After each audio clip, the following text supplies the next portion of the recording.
حضرت آدم علیہ السلام کی پیدائش کس طرح سے ہوئی اور حضرت حوا کا نکاح حضرت آدم علیہ السلام سے کس طرح سے ہوا، اور شیطان نے کس طرح سے بہکا کر حضرت آدم اور حضرت حوا کو جنت سے نکلوایا، اور جنت سے نکلنے کے بعد دنیا میں آنے کے بعد حضرت آدم اور حضرت حوا کے اوپر کیا گزری۔ اگر آپ نہیں جانتے تو یہ ویڈیو آپ کے لیے ہے۔ جب اللہ تعالیٰ حضرت آدم علیہ السلام کے جسد خاکی میں روح پھونک رہے تھے، لاکھوں فرشتے قطار در قطار کھڑے دلچسپی سے یہ منظر دیکھ رہے تھے۔ زندہ ہونے کے بعد آدم علیہ السلام فرش خاکی سے اٹھے تو خدا کے حکم پر انہیں بہشت میں لایا گیا۔ بہشت میں ایک خوبصورت حصے میں جہاں دودھ اور شہد کی نہریں بہہ رہی تھیں اور گھنے درختوں پر خوش لحان پرندے سما باندھ رہے تھے، ایک تخت بچھایا گیا۔ حضرت آدم کے سر مبارک پر ایک زرعی تاج رکھ کر انہیں تخت پر بٹھا دیا گیا۔ اللہ تعالیٰ جانتے تھے آج ملائکہ کے ساتھ ایک اہم مکالمہ ہونے والا ہے، لہٰذا حضرت آدم علیہ السلام کو ہر آزمائش سے گزرنے کے لیے تیار کر لیا گیا تھا۔ خدا تعالیٰ حضرت آدم علیہ السلام کو تمام چیزوں کے نام سکھا دیے اور یہ نام حضرت آدم علیہ السلام کے دل پر نقش ہو گئے تھے۔ فرشتے ابتدائے پیدائش آدم علیہ السلام سے آپس میں یہ کہتے آ رہے تھے کہ اللہ تعالیٰ جس خاکی پتلے میں جان ڈال کر اسے زمین پر اپنا خلیفہ بنانا چاہتا ہے وہ اسے ہم سے زیادہ عزیز رکھے گا۔ آخر جس روز آدم علیہ السلام زندگی پا کر جنت میں جلوہ افروز ہوئے، ملائکہ کے دلوں کا ملال ان کی زبان پر آ گیا۔ انہوں نے کہا، اے باری تعالیٰ، آپ ایسے شخص کو اس زمین پر پیدا باد کر رہے ہیں جو فساد اور خون ریزیاں کرے گا۔ کرۂ خاکی کا سکون اس کے ہاتھوں برباد ہو جائے گا۔ حالانکہ تیری تسبیح اور حمد کے لیے ہم ہر وقت تیار رہتے ہیں، تیری عبادت میں دل و جان سے مصروف رہتے ہیں۔ بہرحال فرشتوں اور اللہ تعالیٰ کے درمیان کافی مکالمہ ہوا اور اس کے بعد حضرت آدم علیہ السلام نے وہ کچھ بتایا جو کہ فرشتے نہیں جانتے تھے۔ اس پر فرشتے مطمئن ہو گئے، لیکن شیطان مردود مطمئن نہ ہوا اور وہ اپنے غرور میں آ کر اس نے حضرت آدم علیہ السلام کو سجدہ کرنے سے انکار کر دیا، جبکہ باقی تمام فرشتوں نے اللہ کے حکم سے حضرت آدم علیہ السلام کو سجدہ کیا، مگر شیطان نے حضرت آدم علیہ السلام کو سجدہ نہ کیا۔ بہرکیف کافی عرصے تک حضرت آدم علیہ السلام جنت میں رہتے رہے۔ آخرکار اللہ تعالیٰ اپنے بندے کی حاجت سمجھتے تھے، وہ جانتے تھے کہ اسے اپنی نسل کو آگے بڑھانے کی ضرورت ہے، ایک ایسے عدد کی ضرورت ہے جو اسے طاق سے چست بنا دے۔ خدا کی یہ منشا بھی تھی کہ حضرت آدم کا ساتھی پیدا کرے۔ ایک روز حضرت آدم کی اداسی اپنے عروج پر تھی۔ احساس تنہائی سے گھبرا کر وہ بہت دور نکل گئے اور ایک ٹیلے پر بیٹھ کر خدا سے دعا کرنے لگے، اے خدا، میرے اندر یہ کیسی طلب ہے، یہ کیسی خواہش کا غبار میرے بدن میں پھیلا رہتا ہے۔ تو حاجت روا ہے اور مشکل کشا ہے، میرے تقاضوں کو سمجھتا ہے۔ اے خدا، میری حاجت کو پوری کر، میری پریشانیوں کو دور فرما۔ آخر حضرت آدم کی یہ دعا قبول ہوئی۔ اللہ تعالیٰ نے جبرائیل کو بھیجا اور حکم دیا کہ آدم علیہ السلام کی ایک بائیں پسلی نکال لو۔ آدم علیہ السلام پر نیند طاری ہو گئی۔ اس نیند میں ان کی پسلی ایک نکال لی گئی اور انہیں بالکل تکلیف محسوس نہ ہوئی۔ اللہ تعالیٰ نے اپنی قدرت کاملہ سے اس پسلی کے اندر سے حوا کو تخلیق کیا۔ حضرت آدم نے بیدار ہو کر اپنے سامنے دیکھا تو تخت زرعی پر ایک پیکر حسن جمال پایا۔ وہ بے اختیار دیکھتے رہ گئے اور بے قرار ہو کر تیزی سے ان کی طرف پلٹے۔ تب بارگاہ الہی سے صدا آئی، اے آدم، خبردار، نکاح کے بغیر تو اس کے قریب مت جانا۔ حضرت آدم علیہ السلام نے اللہ تعالیٰ سے درخواست کی کہ ان کا نکاح پڑھایا جائے۔ بارگاہ حق میں ان کی درخواست قبول ہوئی۔ ساتوں آسمان کے فرشتے چوک در چوک اس جگہ جمع ہو گئے۔ پھر جنت الفردوس میں اس پہلے نکاح کی تقریب برپا ہوئی اور پھر حق تعالیٰ نے نکاح پڑھوایا۔ نکاح کے بعد آدم نے خدا کی حمد و ثنا کی۔ آسمانوں پر آدم اور حوا کے نکاح کا جشن منایا گیا۔ چار سو رنگ اور نور کی بارش ہونے لگی، خوشبوؤں نے اپنا آنچل اوڑھ لیا۔ حضرت آدم جب حضرت حوا کے جسمانی قرب کا ارادہ کیا تو پردہ ہائے عرش سے صدا آئی، اے آدم، رک جاؤ، جب تک تم مہر ادا نہ کرو گے حوا تم پر حلال نہ ہوگی۔ حضرت آدم نے کہا، اے خدا، میں مہر کہاں سے ادا کروں؟ باری تعالیٰ نے جواب دیا، محمد صلی اللہ علیہ وسلم پر 10 دفعہ درود پڑھو۔ یہ اسم بابرکت سن کر حضرت آدم کو شوق دیدار ہوا۔ عرش معلیٰ سے ندا آئی، اے آدم، اپنے ناخن کی طرف دیکھو۔ حضرت آدم نے حکم کی تعمیل کی تو ناخن میں تشبیہ مبارک حضرت محمد صلی اللہ علیہ وسلم نظر آئی۔ سبحان اللہ! جوش پدری میں حضرت آدم دیکھتے ہی رہ گئے اور بے اختیار زبان سے درود جاری ہو گیا۔ حضرت آدم نے رسول پاک کی رسالت کا اقرار کیا اور ان پر ایمان لے آئے۔ ان واقعات کے بعد حضرت آدم کی نئی زندگی شروع ہوئی۔ وہ حضرت حوا کے ساتھ بہشت کی نعمتوں سے لطف انداز ہوتے رہے، جہاں چاہتے تھے جاتے تھے اور جو پسند ہوتا تھا وہ کھاتے تھے اور جہاں چاہتے تھے آرام فرماتے تھے۔ خدائے بزرگ اور برتر کی حمد و ثنا اور ان کی نعمتوں سے فائدہ اٹھاتے تھے۔ انہیں کوئی کام نہیں تھا۔ اللہ تعالیٰ نے حضرت آدم کو بتایا تھا کہ ابلیس ملعون جس نے تجھے سجدہ نہیں کیا تھا تجھے گمراہ کرنے کی کوشش کرے گا۔ یہ بات حضرت آدم نے ذہن پر نقش کر لی تھی اور ابلیس کی طرف سے خبردار ہو گئے تھے۔ یہی وجہ تھی کہ انہوں نے اس درخت کے قریب نہ جانے کا پختہ فیصلہ کر رکھا تھا جس سے حق تعالیٰ نے انہیں منع فرمایا تھا۔ یہ ایک نہایت ہی خوشنما درخت تھا اور اس کا پھل دیکھ کر اکثر آدم اور حوا کے دل میں اسے کھانے کی خواہش پیدا ہوتی تھی، مگر اللہ تعالیٰ کے حکم کی وجہ سے وہ اس کے قریب نہ جاتے تھے۔ ایک عرصہ اسی طرح سے گزر گیا۔ روز و شب حضرت آدم علیہ السلام اور حوا شیطان کی طرف سے لاپرواہ ہو گئے، مگر وہ اس کی طرف سے لاپرواہ نہ ہوا تھا۔ وہ چاہتا تھا کہ کسی نہ کسی طرح جنت میں داخل ہو کر آدم اور حوا کو گمراہ کر دے۔ ایک عرصہ وہ اسی رسائی میں حاصل کرنے میں لگا رہا، لیکن وہ اس میں کامیاب نہ ہو سکا۔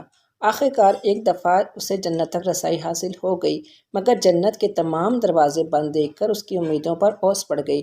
اس دوران اس کی ملاقات ایک طاؤس سے ہوئی اور وہ طاؤس سے کہنے لگا، کسی طرح مجھے جنت کے اندر لے جاؤ۔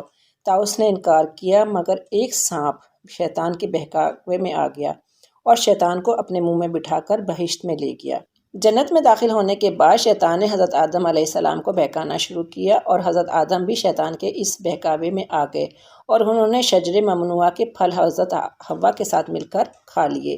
پھلوں کا کھانا تھا کہ ان کے سروں پر جو فضیلت اور افتخار کے زرین تاج تھے وہ اڑ گئے اور ان کے جسم کے پوشیدہ حصے ان پر ظاہر ہو گئے اور وہ اس پریشانی کے عالم میں درختوں کے پتے توڑ توڑ کر اپنے سطر کو چھپانے کی کوشش کرنے لگے۔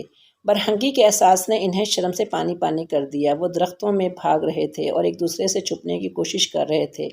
یہ کیفیت ان کی ندامت اور پشیمانی کا اظہار تھا جو حکم خداوندی توڑنے کے بعد حضرت آدم علیہ السلام اور حوا پر نازل ہوئی۔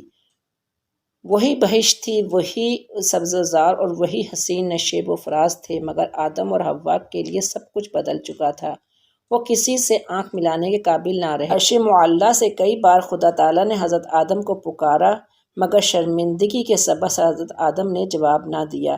حضرت جبرائیل ان پر ظاہر ہوئے اور انہوں نے کہا، اے آدم، آپ کا رب آپ کو پکارتا ہے۔ تب حضرت آدم نے اپنے مالک کی صدا کا جواب دیا، اے رب العزت، ہم تیرے عاصی تجھ سے شرمندہ ہیں۔ باری تعالیٰ نے فرمایا، اے آدم، کیا میں نے تجھے اس پیڑ کے قریب جانے سے منع نہ کیا تھا؟ میں نے یہ نہیں کہا تھا کہ شیطان تمہارا دشمن ہے اور وہ تمہیں راہ سے بھٹکانے کی کوشش کرے گا؟ حضرت آدم نے کہا، بے شک اے رب، تو نے کہا تھا، تو نے ہمیں آگاہ کر دیا تھا، بے شک ہم خود ہی اپنی جانوں پر ظلم کرنے والے ہیں۔ اے رب، اے رحیم، اگر تو نے ہمارا یہ قصور معاف نہ کیا تو ہمارا کہیں ٹھکانہ نہیں۔ اے قادر مطلق، ہم پر رحم فرما۔ اللہ تعالیٰ نے آدم اور حوا کے لیے حکم دیا کہ تم دونوں اب یہاں سے نکل جاؤ۔ کرۂ ارض پر ایک دوسری طرح کی زندگی تمہاری منتظر ہے۔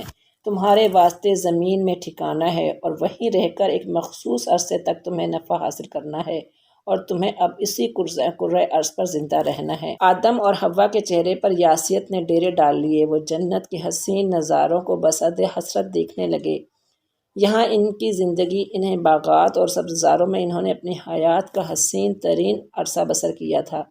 ان فضاؤں میں ان کی باہمی محبت کی یادیں بسی ہوئی تھیں اور انہی ہواؤں میں ان کی حمد و ثنا گونج رہی تھی۔ یہ جنت ان کی ناقابل فراموش یادوں کی جنت تھی۔ وہ اس جنت سے بچھڑ رہے تھے۔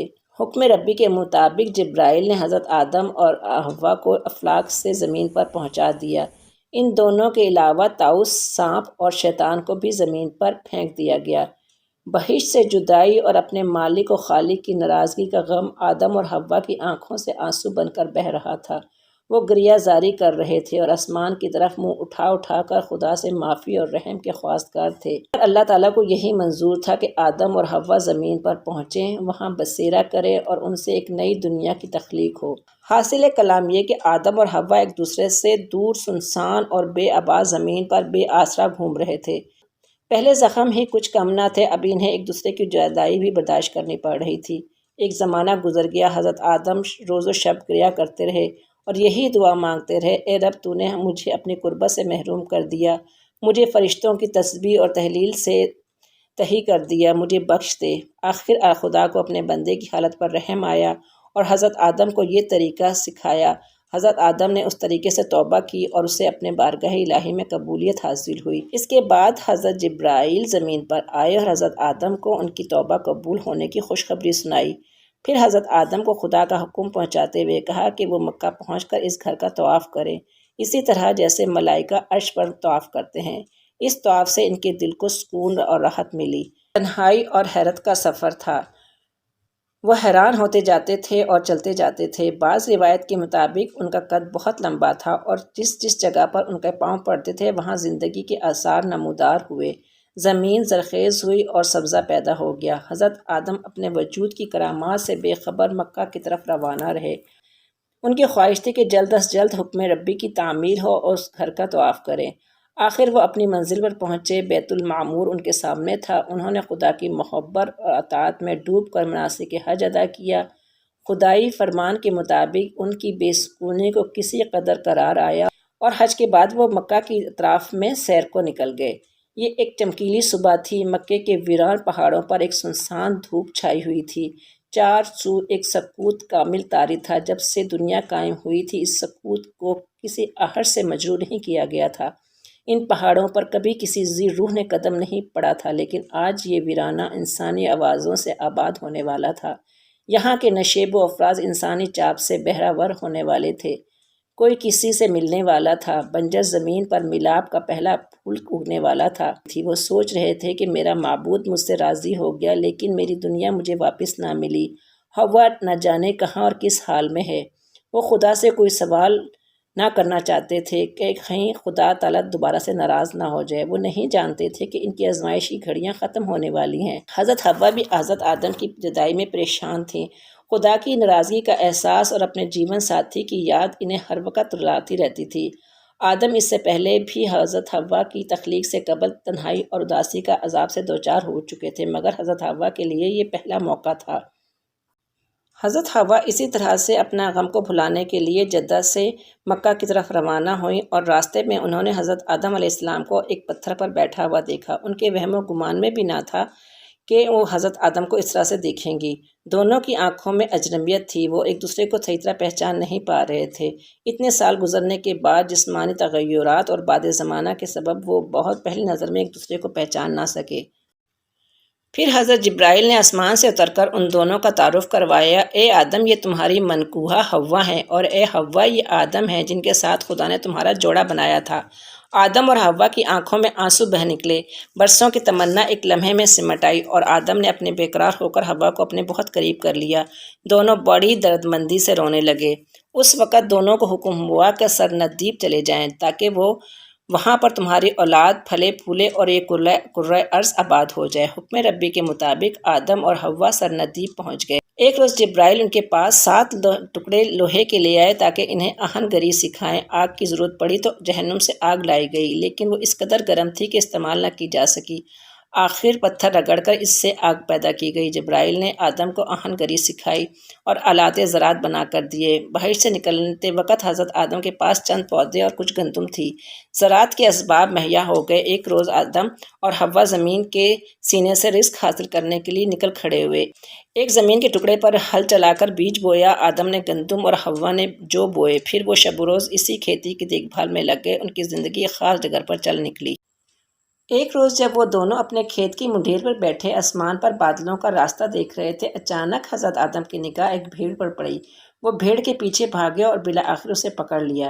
اسی بھیڑ کی اون سے حضرت آدم نے اونی دھاگا کاٹا اور زمین پر پہلا لباس تیار کیا۔ اس دوران آسمان سے آدم اور حوا کے لیے میوے آتے رہے۔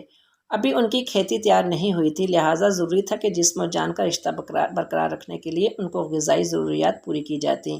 اس زمانے میں وقتاً فوقتاً ان کے لیے انواع اقسام کے میووں کا انتظام کیا۔ ان میں چھلکے والے، بغیر چھلکے والے، گٹھلی والے اور بغیر گٹھلی والے ہر طرح کے میوے شامل تھے۔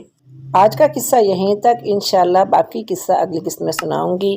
خوش رہیں، آباد رہیں۔ السلام علیکم ورحمۃ اللہ وبرکاتہ۔